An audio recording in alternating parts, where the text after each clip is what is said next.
Well, my name's Harry Folsom, and these are my paintings from my time in Marbella. Now, although these paintings are recent, I have so many drawings, thousands of drawings from my time in Marbella, which was from 1983 to 1989. I had gone there to study with a painter, Kurt Loritz, and he was an older gentleman. He was 79. He was a fabulous painter, just exquisite painter. And he had me come in and as an apprentice for a while. We lived on the outskirts of Marbella, and there was a field behind there that ran as a golf course. Now it's not even there. It's a golf course and condos, but that at the time there was a field that ran up the hill. And after I'd been there for like a month, I heard a noise one day, and it was festive. I said, "Kurt, what's that noise?" And he goes, "Well, that's the Gypsy Circus. You'll see them because they're going to set up in the field out behind our studio here." And sure enough, here they came. I could see them marching up the field, and it was pickup trucks with campers. It was a Gypsy Circus. They had campers and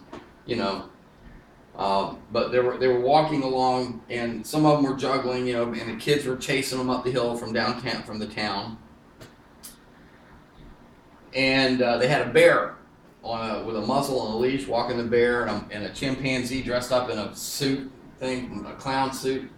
It just was, and looking at those figures walking on the horizon, would really bring these strong Fellini images to your head. So my first impression and my first time seeing them was something I'll never forget.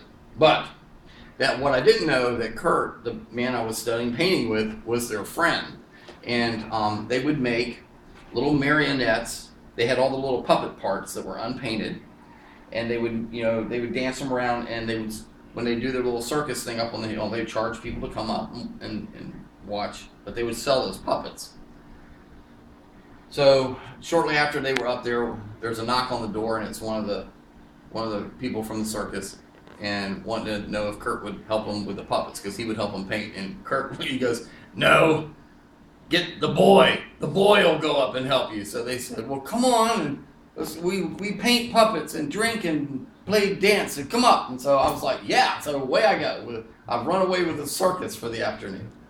So I go up there, and they had the bear, Bobo the bear, and they had this monkey running around. And the monkey was Bobo's friend. And the first time I saw the two of them together, actually, the monkey was on the bear's back, grooming the bear, picking little bugs. Okay. What I did not know is that they did not tie the bear down. When they got up on the hill, the bear they had a small wash tub about this big, and they would fill that with beer, and the bear would get one wash tub full of beer a day. And he was not tied down. He wasn't leashed to anything.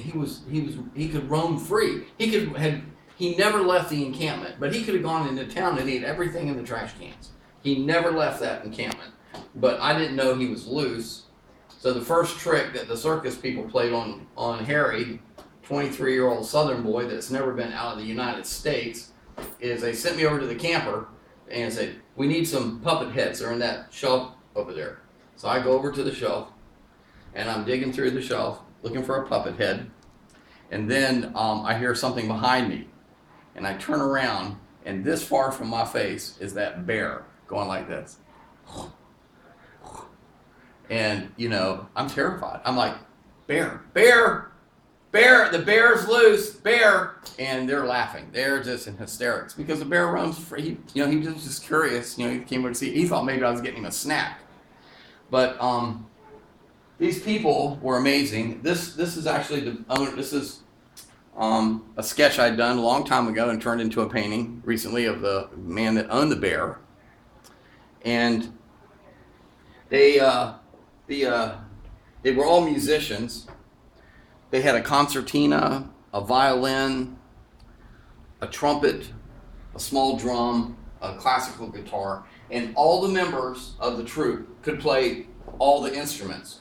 So if the juggler here, if he was juggling and had left the violin, another person would pick up the violin and take his place. And then when that person had to do the thing, his little performance in the ring, they would interchange instruments, and they all spoke like 6 languages. It was one ring. It was a one-ring circus, and they had poles around the ring that had a strand of naked light bulbs on it. There was no tent. There was a tent, a small tent, where they would change their costumes and run out into the ring. Ta-da! You know, and they did tumbling. They had a tightrope that was about this high off the ground that they would do this thing with an umbrella. You know, kind of a clown act on the tightrope. They had a lot of clown things where they would interchange, you know, have exchanges with the audience. The bear had a small bicycle. He would ride around. The monkey did some things. I mean, it was a very loose knit circus. But the performances will last for about an hour, hour and a half, and then they take a break, and they do 2 performances in the afternoon and 1 at night. But after the performance at night was over, there were these 2 girls that were probably in their early to mid 20s that were twins and beautiful and just naughty. And they would come out and do kind of a hoochie coochie dance later at night when all the kids had gone back to town. And so they would stay there for a while, maybe a week, and then pack up and they would move to the next town. But then 3 months later, like clockwork, there they would be. And they'd come knock on the door. Now, after, you know, I was there working with that artist for 5 years. And after a while, they would come down and they wouldn't knock on the door for him. They'd come get the boy. Go get the boy. And I'd go up and I would paint puppets for him. But the images from that time affected me forever.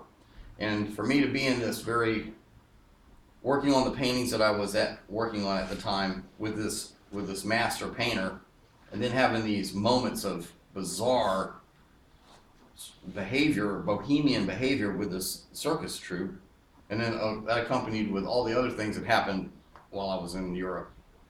It was one of the most affecting experiences of my art career. Thank you.